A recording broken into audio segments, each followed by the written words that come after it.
তো hello viewers, আবার একটা নতুন ভিডিও নিয়ে আমি আপনাদের সামনে চলে এসেছি।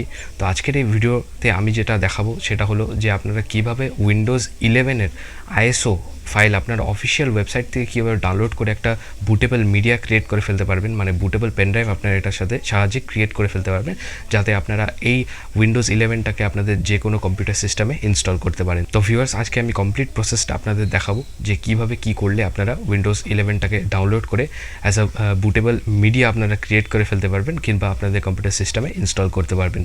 তো ফ্রেন্ডস, ভিডিওটা শেষ অবধি দেখতে ভুলবেন না, আমি এই ভিডিওতে কমপ্লিট ইনফরমেশন আপনাদের দিতে চলেছি।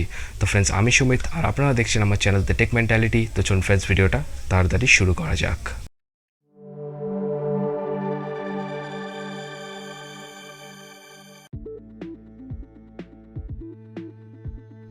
তো সবার আগে আমাদের উইন্ডোজ 11-এর আইএসও ফাইলটাকে ডাউনলোড করতে হবে। তো তার জন্য আমাদের গুগল ক্রোমে গিয়ে সার্চ বারে গিয়ে লিখতে হবে উইন্ডোজ 11 আইএসও ফাইল ডাউনলোড। তো এটা আমাদের অফিসিয়াল উইন্ডোজের যে ওয়েবসাইটটা আছে সেটার মধ্যে নিয়ে যাবে। তো প্রথমের যে লিঙ্কটা আপনারা দেখতে পাচ্ছেন উইন্ডোজ 11 মাইক্রোসফট লেখা আছে, তো এটাই হচ্ছে এর অফিসিয়াল ওয়েবসাইটের লিঙ্ক। তো এটার মধ্যে আপনারা ক্লিক করে ওয়েবসাইটের ভেতরে ঢুকবেন। তারপর এখানে যে লেখা আছে উইন্ডোজ 11 ডিস্ক ইমেজ আইএসও, তো এই অপশানটার নিচে আপনাকে সিলেক্ট ডাউনলোড করতে হবে। তারপরে উইন্ডোজ 11 যে অপশানটা আসবে সেটা আপনাকে সিলেক্ট করে ডাউনলোডে প্রেস করে দিতে হবে। তো ডাউনলোডে প্রেস করার পরে আপনাদের সামনে আরেকটা পপ আপ ওপেন হয়ে যাবে। তো এখানের মধ্যে আপনারা ল্যাঙ্গুয়েজ সিলেক্ট করবেন। তো আমি এখানে ইংলিশ ইন্টারন্যাশনাল সিলেক্ট করছি আর তারপর আমি কনফার্ম করে দেব। তো এটা কনফার্ম করার পরে আমাদের সামনে এরকম উইন্ডোজ 11-এর যে অফিসিয়াল ডাউনলোড লিঙ্কটা আছে সেটা চলে আসবে। এটা 64 বিটস ডাউনলোড দেখাচ্ছে। তো আমি এটার মধ্যে ক্লিক করে দিলাম আর আমার ডাউনলোড অটোমেটিক্যালি স্টার্ট হয়ে গেছে। তো এখানে নেক্সট স্টেপে আমাদের একটা সফটওয়্যার ডাউনলোড করতে হবে। তো আমরা গুগল ক্রোমে আবার গিয়ে লিখবো এখানে রুফাস। তো এই সফটওয়্যারটা আমাদের ডাউনলোড করতে হবে। তো এটার মাধ্যমে আমরা পেনড্রাইভকে বুটেবল বানাতে পারবো। তো আপনারা আগের প্রসেস দেখতে থাকুন, আমি কমপ্লিট ডিটেলস দেবো আপনাদেরকে। তো এটা আমরা একবার ডাউনলোড করে নেব। এটা একটা ছোট্ট ফাইল।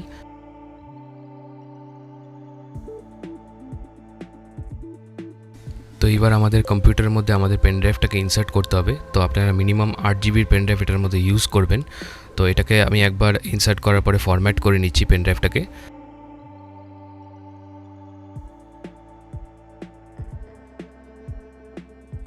তো এখন আমাদের পেনড্রাইভটা ফরম্যাট হয়ে গেছে। তো এবার আমরা নেক্সট প্রসিডিওরটা দেখে নেব।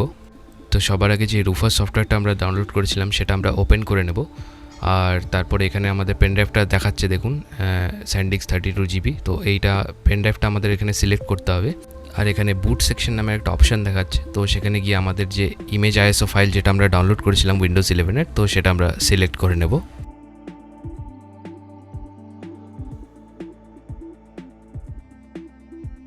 তো পার্টিশন স্কিম এখানে আমাদের এমবিআর সিলেক্ট করতে হবে। তো আপনাদের যদি পার্টিশন স্কিমটা আলাদা থাকে তো আপনারা কিভাবে আপনারা দেখতে পারবেন, দেখুন আপনারা মাই কম্পিউটারে রাইট ক্লিক করে আপনারা ম্যানেজে যাবেন। সেখানে গিয়ে আপনাদের ডিস্ক ম্যানেজমেন্টকে ওপেন করতে হবে। আর ডিস্ক ম্যানেজমেন্ট ওপেন করার পরে ডিস্ক 0 যেটার মধ্যে আপনার অপারেটিং সিস্টেম ইনস্টল আছে, তো সেটা রাইট ক্লিক করে আপনারা প্রপার্টিজের মধ্যে চলে যাবেন। আর প্রপার্টিজে গিয়ে যদি আপনারা ভলিউমের মধ্যে ক্লিক করেন তাহলে আপনাদের দেখিয়ে দিবে যে যেটার মধ্যে উইন্ডোজ আপনাদের লোডেড আছে তো সেই পার্টিশন স্কিমটা অ্যাকচুয়ালি কী। তো এখানে দেখুন আমার দেখাচ্ছে মাস্টার বুট রেকর্ড এমবিআর। তো আমাদের এখানে এমবিআর সিলেক্ট করতে হবে। নেক্সট এখানে ফাইল সিস্টেমটাকে আমাদের এনটিএসি রাখতে হবে আর তারপরে আমরা স্টার্ট প্রেস করে দেব। তো এখানে 3টে অপশান দেখাবে। তো আপনাদেরকে সবচেয়ে নিচের যে অপশানটা আছে স্কিপ ডাটা কালেকশন, তো এটাকেই শুধু আপনারা টিক করে এটার মধ্যে ওকে প্রেস করে দেবেন। তো দেখুন এখানে একটা ওয়ার্নিং মেসেজ আসবে যে আপনাদের সব ডাটা যেগুলো পেনড্রাইভে আছে সেগুলো কিন্তু ইরেজ হয়ে যাবে, মানে আরেকবার এটা ফরম্যাট করবে আপনার পেনড্রাইভকে। তারপরে এটার মধ্যে আপনাদের যে উইন্ডোজ 11 আইএসও ফাইলটা আছে তো সেটাকে বুটেবল প্রসেসটাকে এটার মধ্যে শুরু করবে। তো দেখুন এটা শুরু হয়ে গেছে। এটার অনেকটা সময় লাগে, এটা ডিপেন্ড করবে আপনার আইএসও ফাইলের সাইজটা কতটা। তো আপনারা এটাকে একটু সময় দিন। তো এটা একটু সময় দেওয়ার পরে এটা কিন্তু কমপ্লিট হয়ে যাবে আপনার প্রসেসটা। আপনাদের আর কিছু করতে হবে না, আপনারা এই সময় কিন্তু পেন ড্রাইভে কোনো কাজ করবেন না, আপনাকে কম্পিউটারটা অ্যাজ ইট ইজ ছেড়ে দিতে হবে এই প্রসেসটা চলাকালীন। তো এই প্রসেসটা কমপ্লিট হওয়ার পরে দেখুন এখানে রেডি দেখাচ্ছে। তো মানে আপনাদের পেন ড্রাইভ যে আছে তো সেটা আইএসও ফাইল দিয়ে এটা বুটেবল হয়ে গেছে।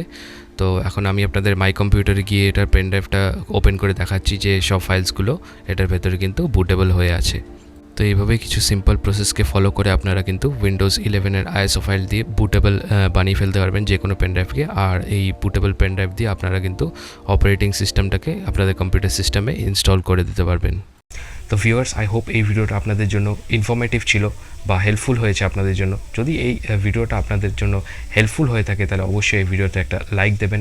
আর আমার চ্যানেলকে আপনারা অবশ্যই সাবস্ক্রাইব করে বেল আইকনকে প্রেস করতে একদমই ভুলবেন না, কেন কি এরকম ধরনের টেকনোলজি রিলেটেড ভিডিওস আর আনবক্সিং নিয়ে আমি এই চ্যানেলে বারবার ভিডিও বানাতে থাকি। তো ভিউয়ার্স, আজকের জন্য এখানেই আমি বিদায় নিচ্ছি। দেখা হবে আমার অন্য কোনো ভিডিওতে। ততক্ষণের জন্য ভিউয়ার্স ভালো থাকবেন, and see you in the next video.